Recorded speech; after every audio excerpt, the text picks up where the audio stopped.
The story starts with the boy throwing the tennis ball into the air, but it never came back down. It just hung there, floating in midair, completely still. And Andy stood there staring at it, not with fear, not with panic, but with quiet fascination. His nose had started bleeding again, a side effect of pushing his power too far. He wiped the blood away with the back of his hand, and the calm on his face said everything. This wasn't a problem, this was a beginning, because something extraordinary had awakened inside him. And it wasn't just him. The three of them, Andy, his cousin, and their new friend Mike, had discovered that they could do things no human being should be able to do. And instead of being terrified, they were having the time of their lives. They used their abilities to control water, to mess with a hairdryer, to send girls' skirts flying reckless, young, and completely free. Andy kept practicing, kept pushing, and with every session, the nosebleeds became less frequent. His body was adapting. His power was growing. His cousin believed this was just like building muscle. The more you train, the stronger you become. Then Andy had an idea. Why stay hidden? So the three of them walked straight into a busy supermarket. They pushed shopping carts with invisible force, made strangers freeze in place, and watched children's confused faces with barely contained laughter. After that, they sat down at a restaurant, stirring coffee cups without touching them, sliding food trays across the floor just to mess with the waitstaff. And when they spotted a shiny red sports car parked on the street,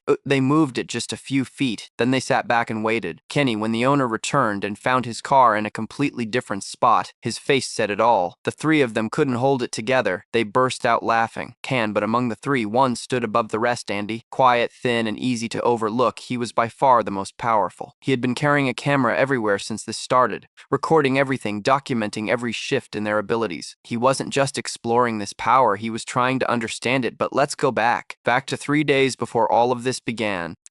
Andy's life before the power was the kind of story that doesn't get told, because no one ever noticed him. He was invisible at school, a target for bullies who had been making his life miserable for years. At home, things were no better. His mother was severely ill, bedridden, and dependent on whatever little money Andy could scrape together. And his father, rather than being a source of support, was a drunk who came home in a rage and took everything out on Andy with his fists. The one thing Andy had was his camera. That lens was the only way he could look at the world without flinching. His cousin could see where this was headed. A boy that isolated, that beaten down. He was slowly drifting away from everything, so he made a decision. He dragged Andy to a party. Loud music, crowded rooms, people everywhere, the last place Andy would have chosen. But Andy brought his camera, and through that lens, he started to see something different. He started to feel maybe that the world had more in it than pain. And that's where he met Mike, outgoing, fearless, always chasing the next adventure. Mike took one look at Andy and his cousin and said, "Follow me." He knew about a cave nearby. Something strange was down there, something worth seeing. So the three of them went. At the cave entrance, Andy took photographs, and then a sound deep and unnatural rising from somewhere far below. Mike didn't hesitate. He jumped in. Andy's cousin followed, and Andy, left alone at the top with every instinct telling him to stay back, jumped anyway.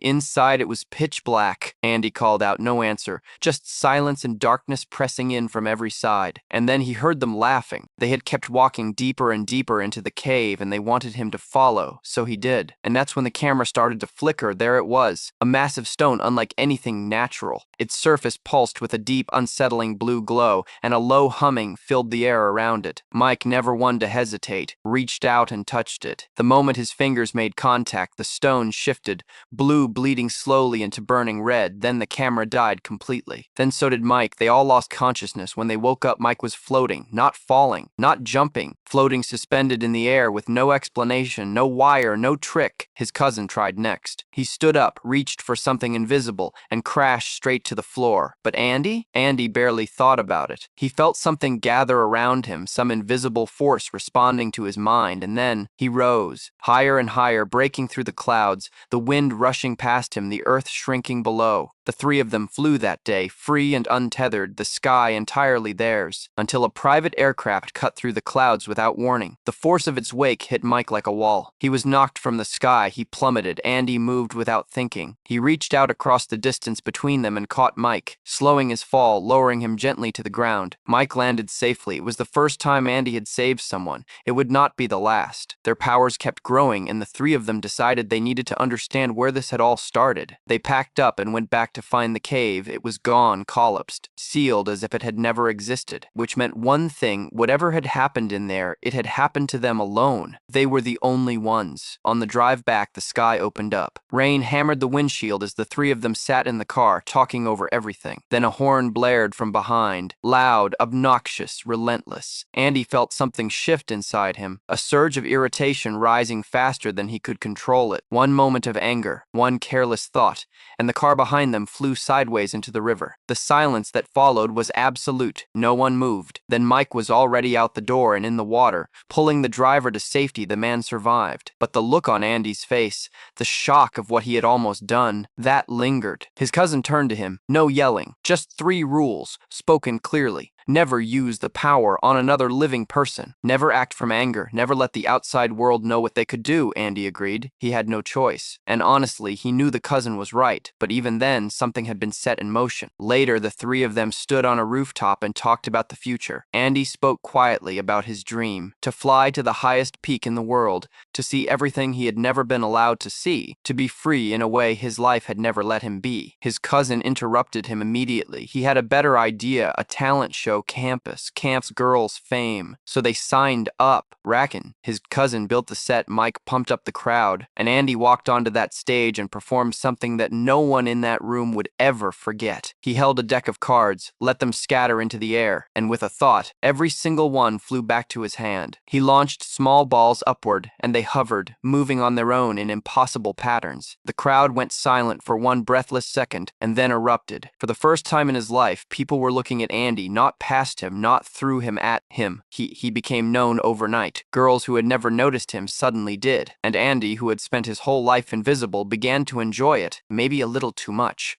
Then it all came apart in a single moment. Mike saw it. He saw a girl run out of the room, her expression a mixture of shock and disgust. He went in and found Andy sitting on the edge of the bed, alone, staring at nothing. Whatever had happened, it had shattered something in him. Andy's pride, always fragile, always hard-won, had been exposed. And when Mike tried to check on him, Andy turned that exposed wound into a weapon. He lashed out. He drove Mike away. He went home that night a different person. He lay on the floor and watched a spider crawl across the ceiling. He picked it up with his mind and then tore it apart without a second thought. The rules didn't matter anymore. His father came home drunk, as always. And this time, when the first blow came, Andy stopped it. He used the power to slam his father against the wall, to throw him across the room. Every year of helplessness, every bruise, and every silence, it all came out at once. Control. At that same moment, across the city, his cousin's nose started bleeding. He knew immediately. Andy was losing control. Mike tried to find him. He tracked him down and pleaded with him to stop, but Andy was already somewhere else, somewhere beyond reach. He rose into a sky cracking with lightning and looked down at